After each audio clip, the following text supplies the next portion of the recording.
2:51 p.m. 4th December 2024, Wednesday afternoon.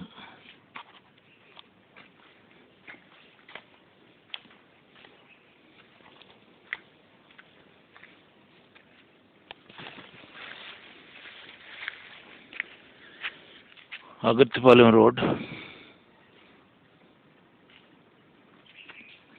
agriculture fields, Sagancheru Road,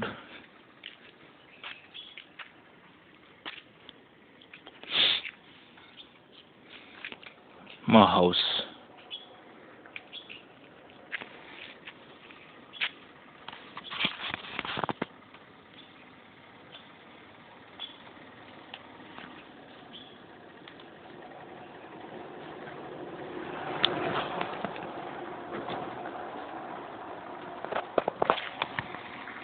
నా పేరు brother Rajababu Mosuganti, founder God servant of Yesu Rakthame Jayam ministries. Mobile number 9292201542, 9966327361, 6281317132.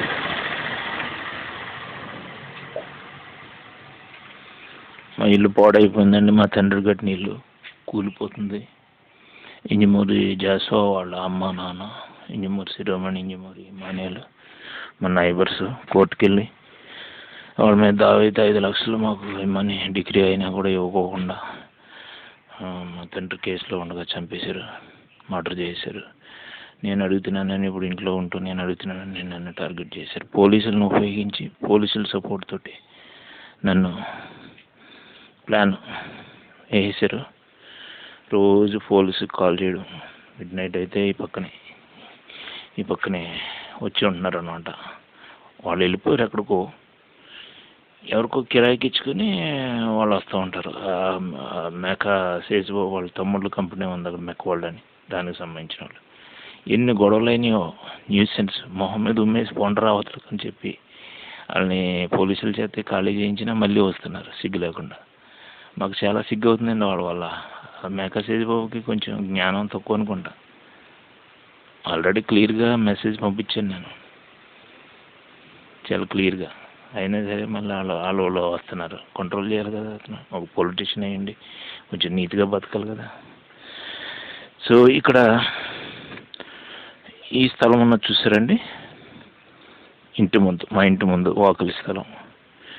ఇది కరెక్ట్గా 10x20 fit అవుతుంది. 10x20 ఒక hall ఒకటి పిల్లర్స్ తోటి పైన స్లాబ్ వేసి నిర్మించాలని ఎప్పటి నుంచో 4 years బ్యాక్ నుంచి నేను ప్రభువుకు ప్రార్థన చేస్తున్నాను. ఇక్కడ మందిరం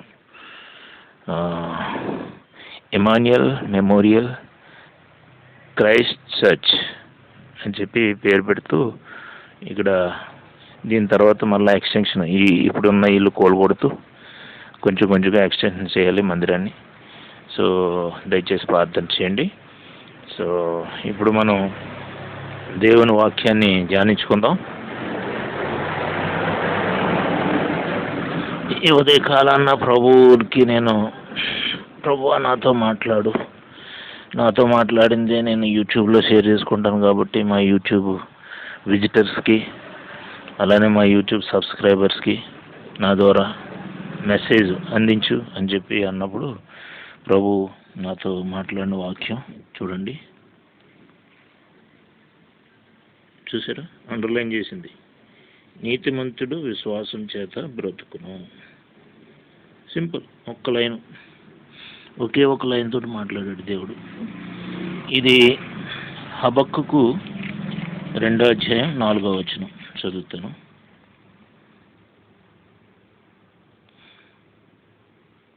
చదువుతున్నాను.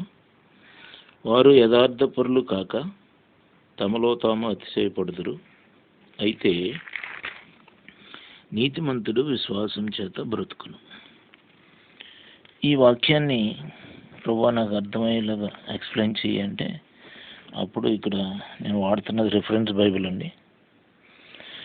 రిఫరెన్స్ బైబిల్, ఈ బైబిల్ నా చేతి వరకు రావడం దేవుని చిత్తం. ఇది ఎలాగంటే, నా తర్వాత 2 చెల్లెళ్ళు 1 తమ్ముడు. నాకు పెద్ద చెల్లి చెల్లెల్లో పెద్ద చెల్లి, ఆమె 2018లో చనిపోయింది మెడికల్ ప్రాబ్లం వల్ల. సో ఆమె ఈ బైబిల్ని కొని బాంబేలో, వాళ్ళు బాంబేలో ఉండేవారు, ఇప్పుడు ఉంటున్నారు.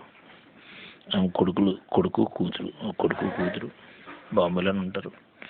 సో బాంబేలో కొని మా ఫాదర్కి గిఫ్ట్గా ఇచ్చింది, మోసుగంటి ఇమ్మానుయేల్ గారికి.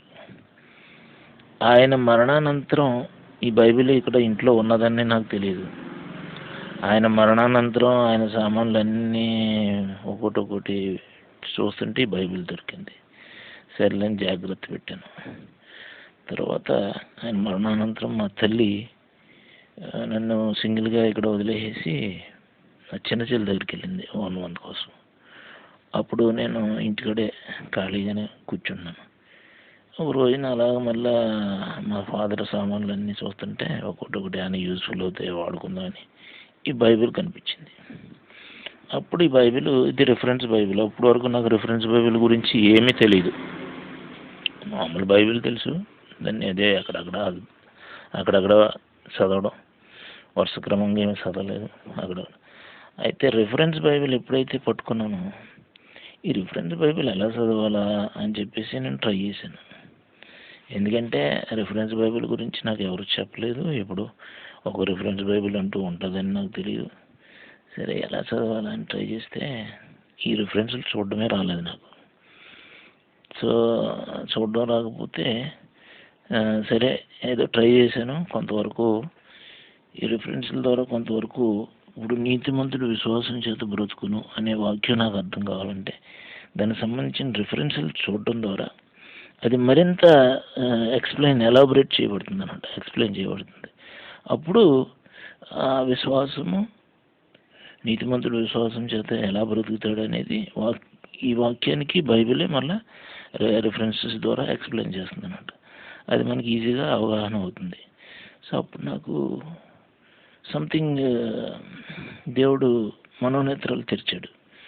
అప్పుడు నాకు అనిపించింది, రిఫరెన్స్ బైబిల్ వాడడం ద్వారా ఒక స్మాల్ మెసేజ్ తయారైపోతుంది.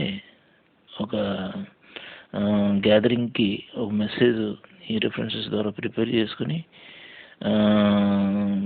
మంచి ప్రజెంటబుల్గా ఎక్స్ప్లెయిన్ చేయొచ్చు అనమాట.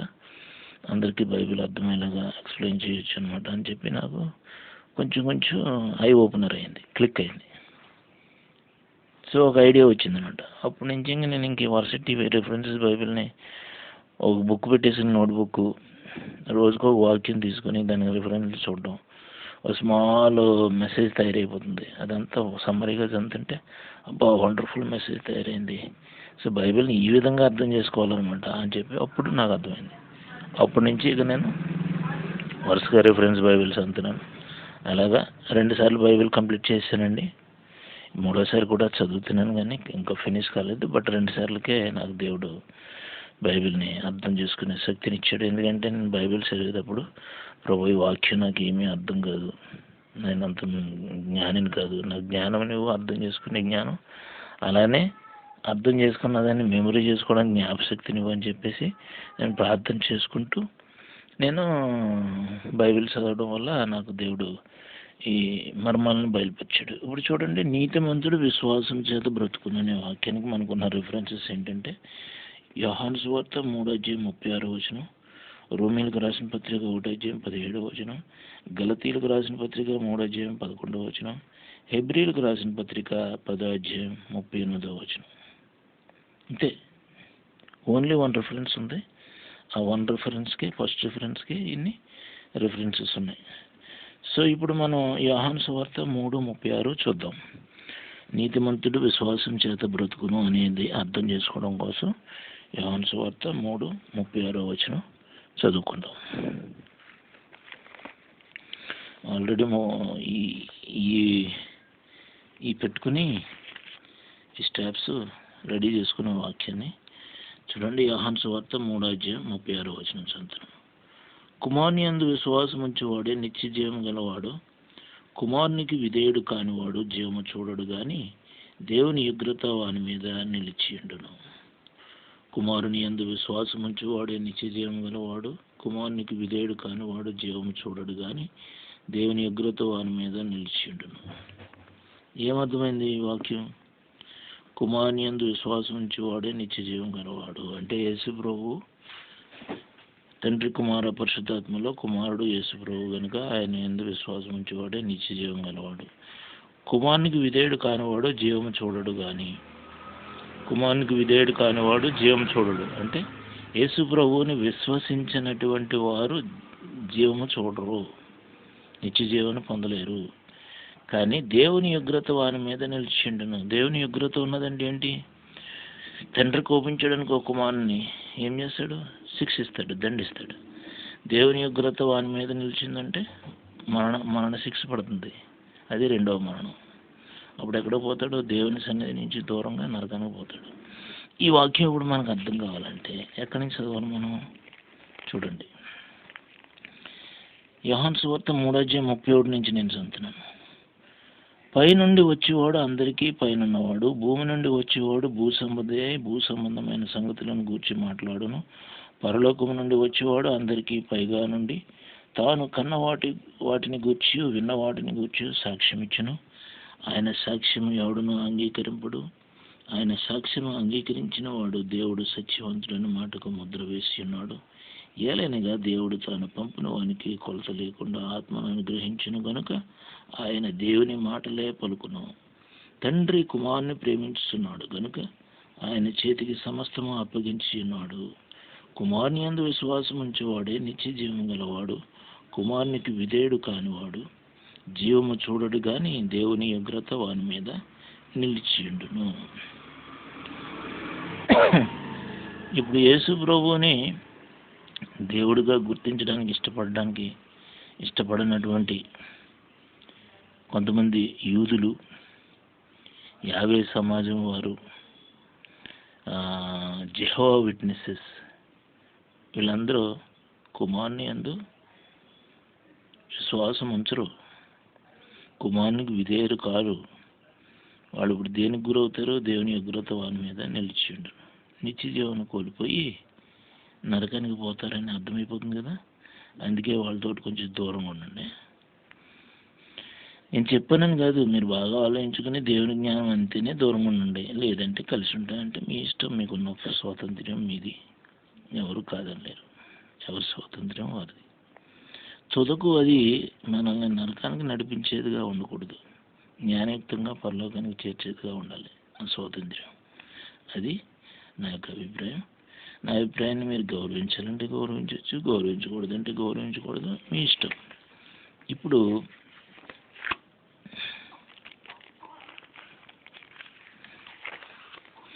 నీతిమంతుడు విశ్వాసం చేత బ్రతుకును అనే దానికి రెండవ రిఫరెన్స్గా రోమీయులకు రాసిన పత్రిక 1:17 చదువుకుందాం.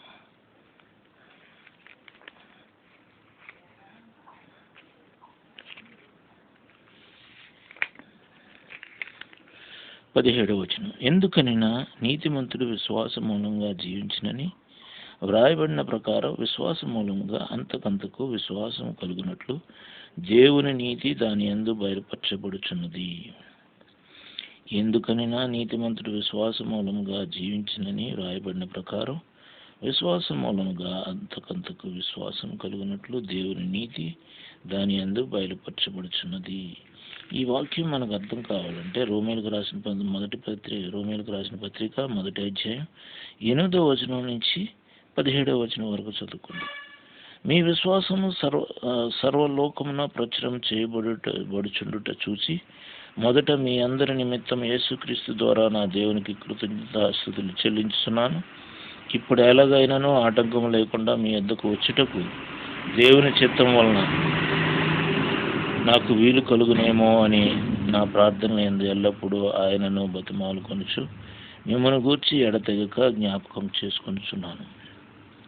ఇందుకు ఆయన కుమారుని సువార్త విషయమే నేను నా ఆత్మయందు సేవించుచున్న దేవుడే నాకు సాక్షి. మీరు స్థిరపడవలనని, అనగా మీకును నాకును కలిగిన విశ్వాసం చేత, అనగా మనము ఒకరి విశ్వాసం చేత ఒకరు ఆదరణ పొందవలనని ఆత్మ సంబంధమైన కృపావరం ఏదైనాను మీకు ఇచ్చుటకు మిమ్మల్ని చూడను మిగులు అపేక్షించుచున్నాను. సహోదరులారా, నేను ఇతరులైన అన్యజనులలో ఫలము పొందినట్లు మీలో కూడా ఫలం ఏదైనాను పొందవలనని అనేక పర్యాయములు మీ వద్దకు రానుద్దేశించి తిని గాని ఇది వరకు ఆటంకపరచబడి తిని. ఇది మీరు తెలుసుకున్న కోరుచున్నాను. హెల్లెనీయులు కాని వారికి, జ్ఞానులకును మూఢులకును నేను రుణస్థుడను కాగా నా వలన నైనంత మట్టుకు రోమాలోని మీకును సువార్త ప్రకటించుటకు సిద్ధముగా ఉన్నాను. సువార్తను గూర్చి నేను సిగ్గుపడేవాడను కాను. ఏలైనగా నమ్ము ప్రతివానికి, మొదట యూదునికి హెలెనీయునికి కూడా రక్షణ కలుగజేయటకు అది దేవుని శక్తి అయి ఉన్నది. ఎందుకనినా నీతిమంతుడు విశ్వాస మూలముగా జీవించినని వ్రాయబడిన ప్రకారం విశ్వాస మూలముగా అంతకంతకు విశ్వాసము కలుగునట్లు దేవుని నీతి దాని యందు బయలుపరచబడుచున్నది. అపోస్తలుడైన పౌలు రోమీయులకు రాసిన పత్రిక 1:8-17 చదువుకున్నాం కదండి. ఇప్పుడు మీకు అర్థమైంది కదా, నీతిమంతుడు విశ్వాస మూలంగా జీవించునని వ్రాయబడిన ప్రకారం విశ్వాస మూలంగా అంతకంతకు విశ్వాసం కలిగినట్లు దేవుని నీతి దాని యందు బయలుపరచబడుచున్నది. సో రోమీయులు విశ్వాసంలో ఎదుగటం కోసం ఆయన ఈ పత్రికలో ఆ విధంగా మెన్షన్ చేశాడు అనమాట. సో హబక్కుకు 2:4 నీతిమంతుడు విశ్వాసము వలన జీవించును, అంతే కదండి. ఆ వాక్యానికి మరొక రిఫరెన్స్ చూద్దాం. గలతీయులకు రాసిన పత్రిక 3:11 ధర్మశాస్త్రం చేత ఎవడను దేవుని ఎదుట నీతిమంతుడని తీర్చబడను సంగతి స్పష్టమే. ధర్మశాస్త్రం చేత ఎవడును దేవుని ఎదుట నీతిమంతుడని తీర్చబడను సంగతి స్పష్టమే. ఏలైనగా నీతిమంతుడు విశ్వాస మూలముగా జీవించును. ఇప్పుడు ఈ వాక్యం మనకు అర్థం కావాలి అంటే 3:1-14 చదువుకుందాం. ఓ అవివేకులైన గలతీయులారా, మిమ్మల్ని ఎవడు భ్రమ పెట్టినో, సిలువ వేయబడిన వాడైనట్టుగా యేసుక్రీస్తు మీ కన్నుల ఎదుట వర్ణింపబడిన కదా, ఇది మాత్రమే మీ వలన తెలుసుకొని కోరుచున్నాను. ధర్మశాస్త్ర సంబంధ క్రియల వలన ఆత్మ పొందితిరా, లేక విశ్వాసంతో వినుట వలన పొందితిరా? మీరింత అవివేకులైతిరా. మొదట ఆత్మానుసారంగా ఆరంభించి ఇప్పుడు శరీరానుసారంగా పరిపూర్ణులగుదురా? వ్యర్థముగానే ఇన్ని కష్టములు అనుభవించితిరా, అది నిజముగా వ్యర్థమగునా? ఆత్మను మీకు అనుగ్రహించి మీలో అద్భుతములు చేయించువాడు ధర్మశాస్త్ర సంబంధ క్రియల వలన లేక విశ్వాసంతో వినుట వలన చేయించుచున్నాడు.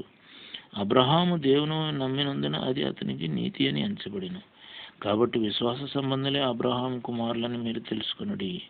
దేవుడు విశ్వాసం మూలముగా అన్యజనులను నీతిమంతులుగా తీర్చునని లేఖనము దూరం చూచి నీ యందు అన్యజనులందరూ ఆశీర్వదింపబడుదురు అని అబ్రహాముకు సువార్తను ముందుగా ప్రకటించెను. కాబట్టి విశ్వాస సంబంధులే విశ్వాసము గల అబ్రహాంతో కూడా ఆశీర్వదింపబడుదురు. ధర్మశాస్త్రోక్త క్రియా సంబంధులందరూ శాపమునకు లోనై ఉన్నారు. ఎందుకనగా శాస్త్ర గ్రంథమందు వ్రాయబడిన విధులన్నీ చేటెందు నిలుకడగా ఉండని ప్రతి వాడును శాపగ్రస్తుడు. ధర్మశాస్త్రం ఆచరించడం చాలా కష్టమని ఇక్కడ చాలా క్లియర్గా చెప్తున్నాడు.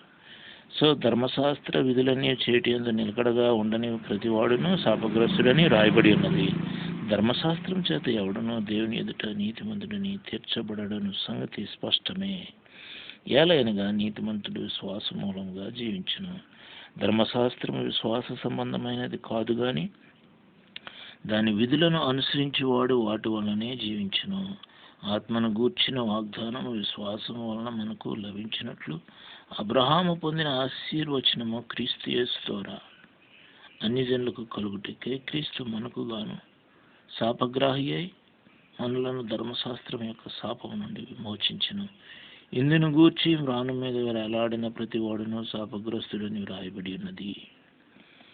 సో ధర్మశాస్త్రాన్ని అనుసరించు యూదులు కానీ హెలెనీయులు కానీ యావే సమాజం వారు కానీ జెహోవా విట్నెసెస్ కానీ ఎవరైనాను క్రీస్తుని తమ రక్షకుడిగా అంగీకరించుకోకుండా యెహోవాను మాత్రమే ఆరాధించేవారు శాపగ్రస్తులు. వారు తండ్రిని చూడలేరు, పరలోక రాజ్యాన్ని స్వతంత్రించుకొనలేరు, నిత్య జీవము పొందలేరు.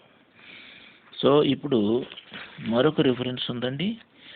నీతిమంతుడు విశ్వాసం మూలముగా జీవించును అనే వాక్యానికి హబక్కూకు 2:4 చెప్పబడిన వాక్యానికి మరొక రిఫరెన్స్ ఉంది. హెబ్రీయులకు రాసిన పత్రిక 10:38 నా ఎదుట నీతిమంతుడైన వాడు విశ్వాసం మూలముగా జీవించును గాని అతడు వెనుక తీసిన ఎడల అతని యందు నా ఆత్మకు సంతోషం ఉండదు.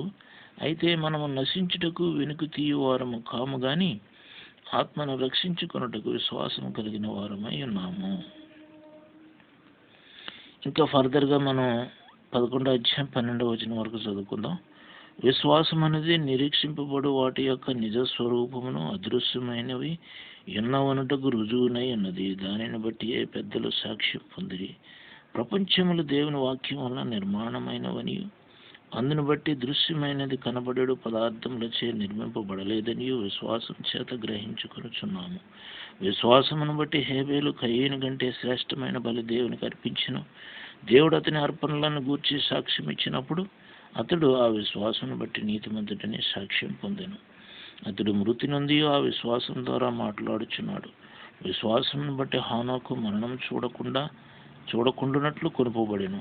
అతడు కొనుపోబడక మునుపు దేవునికి ఇష్టడై ఉండెనని సాక్ష్యం పొందెను. కాగా దేవుడు అతని కొనిపోయిన గనుక అతడు కనబడలేదు. విశ్వాసము లేకుండా దేవునికి ఇష్టడై ఉండుట అసాధ్యము. దేవుని యొద్దకు వచ్చేవాడు ఆయన ఉన్నాడని, తన్ను వెదకు వారికి ఫలము దయచేయువాడని నమ్మవలను కదా.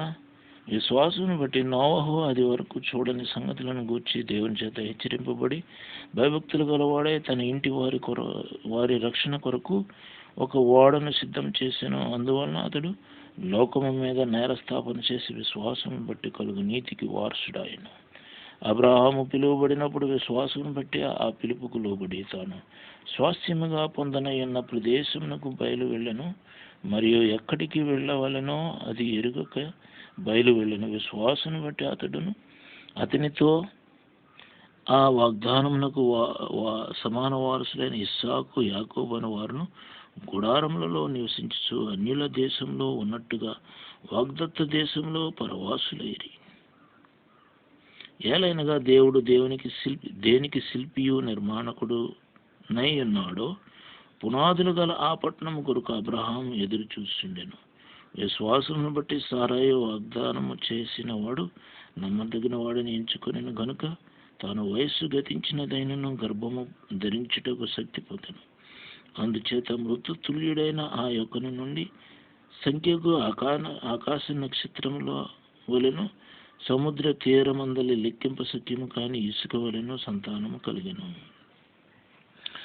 సో ఈ వాక్యాలు, ఈ రిఫరెన్సెస్ అన్నీ మనము చదివిన తర్వాత ఇవన్నీ కూడా సెల్ఫ్ ఎక్స్ప్లెనేటరీ. మనం చదువుతుంటే వాటంతటా అవే మనకి అర్థమైపోతున్నాయి. అప్పుడు నేను చదివింది చాలా మటుకు అర్థమైపోయింది.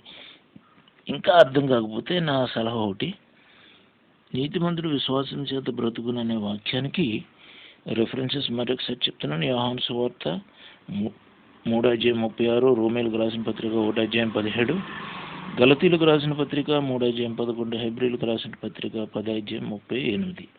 సో ఇవన్నీ కూడా మరొకసారి మీరు వరుసగా చదువుతున్నప్పుడు ప్రభువా ఈ వాక్యాలు మాకు అర్థం కావట్లేదు, అర్థమయ్యేటట్లు మాకు జ్ఞానాన్ని ఇవ్వండి, అర్థం చేసుకునే శక్తిని ఇవ్వండి, అర్థమైన దాన్ని జ్ఞాపకం ఉంచుకోవడానికి జ్ఞాపశక్తిని ఇవ్వండి, మమ్మల్ని ఈ వాక్యం ద్వారా ఆశీర్వదించి ప్రభు అని ప్రార్థన చేస్తూ ఈ వాక్యాన్ని చదవండి. ప్రభు మీకు కూడా ఈ వాక్యం అర్థమయ్యేలా చేస్తాడు. మీ మనోనేత్రాలు తెరుస్తాడు. ఒకసారి మనోనేత్రాలు వెలిగింపబడ్డాయంటే మీరు దేవుని వాక్యాన్ని ఈజీగా అర్థం చేసుకోగలరు. దేవుని వాక్యం ఎవరికైతే ఈజీగా అర్థమవుతుందో ఆయన వాక్యము జుంటు తేనె వంటిది. సో ఆ వాక్యము తేనె మనం ఒకసారి కొంచెం టేస్ట్ చేస్తే అబ్బాయి నాకు వద్దు తేనె అని వదిలేస్తామా?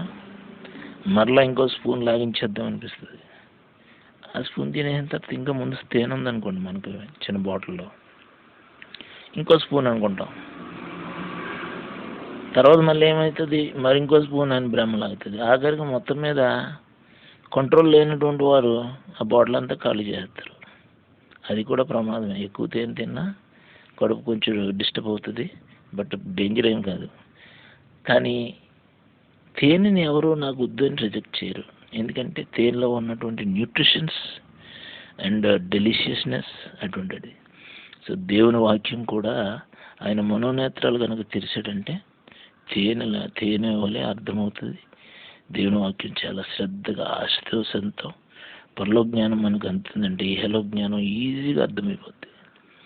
ఒకసారి పరలోక జ్ఞానం మనకు పొందుకున్నాం అంటే ఇహలోకంలో ఎలా బతకాలి, ఎంత క్విక్ అంటే పాముల వలె వివేకులను పావురముల వలె నిష్కపటులను అయ్యుండు అని చెప్పి వాక్యం సెలవిస్తుంది. ఆ విధంగా మనం ఈ లోకంలో మనం బతుకుతూ మనం వెలిగింపబడి అనేక మందికి వెలుగు ఆశీర్వాదకరంగాను దేవునికి మహిమకరంగా మనం జీవించగలం అన్నమాట.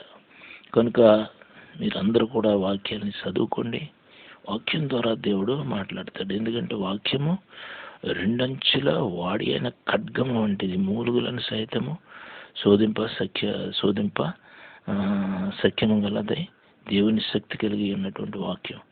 కనుక వాక్యం యొక్క శక్తిని మీరు పొందాలి. అది నా ఉద్దేశం. అందుకే ఈ వీడియో క్లిప్ తయారు చేశాను. ఇప్పుడు చూడండి, ఎదురుగుండా ఈ స్థలం ఉంది చూసారా, ఇక్కడ చిన్న మందిరాన్ని కట్టడానికి ప్రపోజల్ ఆల్రెడీ పెట్టి ఫండ్ రైజింగ్ చేస్తున్నాం. సో ఇప్పుడు నేను ఇంటింటి సువార్తకు వెళ్తున్నాను. కరపత్రికలు ఇస్తూ, బైబిల్ చూపిస్తూ, బైబిల్ కావాల్సిన వాళ్ళకి డొనేషన్ అడిగి తీసుకుని బైబిల్ ఇచ్చి ప్రార్థన చేస్తున్నాను. కరపత్రికలు కావాల్సిన వాళ్ళకి కరపత్రికలు ఇచ్చి ఈ ఫండ్ రైజింగ్ కోసం రిక్వెస్ట్ చేసి, సో ఏమన్నా సపోర్ట్ చేస్తే ప్రార్థన చేస్తున్నాను. ఏమీ ఇవ్వలేనటువంటి వారికి కూడా అడిగి ప్రార్థన చేస్తానమ్మా అని చెప్పంటే, మా దగ్గర ఇవ్వడానికి ఏమీ లేదన్నా కూడా నేను వారు ఆశీర్వదింపడాలని ప్రార్థన చేస్తూ, మేము ఇచ్చే పత్రికల్లో, స్వార్థ పత్రికల్లో ఒక చోట నాది యూపీఐ ఐడి ఇచ్చాను. నాది అమ్మ మీకు దేవుడు మేలు చేసినప్పుడు మర్చిపోకుండా మీకు తోసింది సంతోషంగా హ్యాపీగా మంచి హృదయంతో పంపించండి అని చెప్పి రిక్వెస్ట్ చేస్తున్నాను. కనుక ఇప్పుడు ఈ వీడియో క్లిప్ ద్వారా ఈ వీడియో క్లిప్ని చూస్తున్నటువంటి మీకు నేను రిక్వెస్ట్ చేసేది ఏంటంటే, మాకు ఇక్కడ మందిర నిర్మాణం కోసం ఇది దేవుని చిత్తమని మేము నమ్మి ముందుకెళ్తున్నాం. సో పర్టికులర్గా నేను చనిపోయిన మా తండ్రి, జన్మనిచ్చిన తండ్రి మోసగండి మానేల్ గారు, ఆయన జ్ఞాపకార్థంగా కూడా చర్చి నిర్మిస్తున్నాం. కొంతమంది ఆయన బ్లడ్ రిలేటివ్స్, ఆయన అన్నదమ్ముల బిడ్డలో ఆల్రెడీ వ్యతిరేక స్వరం వినిపిస్తున్నారు. ఏంటంటే చచ్చిపోయినోడికి జ్ఞాపకార్థంగా కట్టడానికి ఎవరినో ఎందుకు అడుగుతున్నాడు, సొంత డబ్బులతో కట్టాలి కదా అన్నారు. సొంత డబ్బులు ఎక్కడ ఉన్నాయండి? నా పేరు చెప్పుకుని, నా ఫోటోలు పెట్టుకుని, నా మొబైల్ పెట్టుకుని బెడా డబ్బులు అడుగుని తినేశారు తెలుసండి మీకు. అందులో దురదృష్టవశాత్తు మీరుంటే ఇప్పటికైనా అర్థం చేసుకుని అటువంటి పని చేయడం మానేసేయండి. ఒకవేళ మీరు అటువంటి పనిలో మీరు ఇన్వాల్వ్ కాలేదంటే దేవుడు మిమ్మల్ని సమృద్ధిగా దీవించను గాక. అటువంటి పనుల్లోకి వెళ్ళకండి. చాలామంది చేశారు, ఆ విధంగా నాకు డ్యామేజ్ చేశారు. లేకపోతే నేను 2016 మే 10వ తారీఖున యేసురక్తమే జయం మినిస్ట్రీస్ పేరు పెట్టుకుని సువార్తలకు నేను వచ్చినప్పుడు, ఇప్పుడు 2024 సుమారుగా అదొక 4 సంవత్సరాలు, ఇదొక 8 సంవత్సరాలు సుమారుగా మోరార్లెస్ అయినప్పుడు నేను ఇప్పటికీ సెల్ఫ్ సఫిషియెంట్గా ఉంటూ ఇక్కడ మందిరాన్ని నేను నిర్మించగలిగే కెపాసిటీ కలిగి ఉండాలి. ఏమున్నదండి ఈరోజు నాకు ఎంప్టీ హ్యాండ్స్. నన్ను ఎక్కడ కూడా బైబిల్ రోడ్ సైడ్ కూర్చొని బైబిల్ ఇచ్చేవాడిని. ఎక్కడ కూడా నన్ను బైబిల్ని ఫ్రీగా ఇవ్వనివ్వలేదు. అందరూ వివిధ రకాలుగా నన్ను టార్చర్ చేసేసారు. ఈవెన్ పాస్టర్స్ కొంతమంది, బ్లైండ్ పాస్టర్స్ కొంతమంది నన్ను చాలా ఇదిగా టార్చర్ చేశారు. నన్ను చీట్ చేశారు. నా కోసం ధనం అడిగి తినేశారు. పాస్టర్సే కాకుండా చర్చికి వెళ్ళేవాళ్ళు వివిధ రకాలుగా. సో క్రైస్తవుల్లో కొంతమంది దొంగలు ఉన్నారు అని నేను అనడానికి చాలా సిగ్గుపడుతున్నానండి. ఉన్నారు. అటువంటి వాళ్ళందరూ మారాలని ప్రార్థించండి. ఎందుకంటే వాళ్ళు ఇస్కరియోతు యోధ బ్రదర్స్ సిస్టర్సే, వాళ్ళు దొంగలు బ్యాచ్. అటువంటి వాళ్ళ వల్ల దేవుని యొక్క రాజ్య విస్తరణకి అవసరమైన ధనం దొంగిలించబడుతుంది. సో ఆ సపోర్ట్ లేక మేము మరింత బలంగా దేవుని కోసం చేయవలసిన పనులన్నీ ఆగిపోతున్నాయి. ఇప్పుడు ఇక్కడ నేను చర్చ్ నిర్మించాలంటే నాకు ఫండ్స్ లేవు. ఇప్పుడు నేను ఫండ్ రైజింగ్ చేస్తుంటే దీన్ని కూడా మిస్యూజ్ చేస్తున్నారు. ఎవరన్నా ఇక్కడికి వచ్చి ఫండ్ రైజింగ్ కోసం మాకు సపోర్ట్ చేయడానికి వస్తే ఈ పక్కన ఉన్నవాళ్ళు మా గురించి బురద జల్లేసి మా గురించి బురద జల్లి చెప్పి ఇవ్వకోకుండా ఆటంకపరచడం, లేదా ఇస్తుంటే వాళ్ళు తీసుకుని మేము ఇస్తామని తీసుకుని తినేయడం, మాకు చెప్పకపోవడం, ఇలా జరుగుతుంది. సో కనుక దయచేసి మా గురించి ప్రార్థించండి. మీరు ఫండ్ మాకు పంపించాలనుకుంటే దేవుని ప్రేమను బట్టి ప్రేరేపణ బట్టి మా యూపీఐ ఐడి చెప్తున్నాను, 9292015422 JIO స్మాల్ లెటర్స్. ఇది యూపీఐ ఐడి. మీ ఫోన్పేలోకి వెళ్ళి యూపీఐ పేమెంట్ అని ఉంటుంది ఆప్షన్. అందులోకి వెళ్తే బ్యాంక్ అకౌంట్ నెంబర్ అయినా ఇవ్వచ్చు, లేదంటే యూపీఐ ఐడి అయినా ఇవ్వచ్చు. యూపీఐ ఐడి ఏంటంటే 9292015422 స్మాల్ లెటర్స్ జియో @ సింబల్ పెట్టి స్మాల్ లెటర్స్ JIO. లేదా మా యూపీఐ నెంబర్ ఉన్నదండి, ఆ నెంబర్ 4268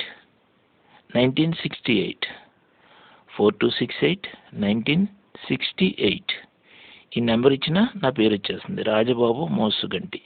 ఆ పేరు మీకు రిఫ్లెక్ట్ అయిందంటే ఆ పేమెంట్ మీరు చేసి పంపించే పేమెంట్ నాకే వస్తుంది నా అకౌంట్కి.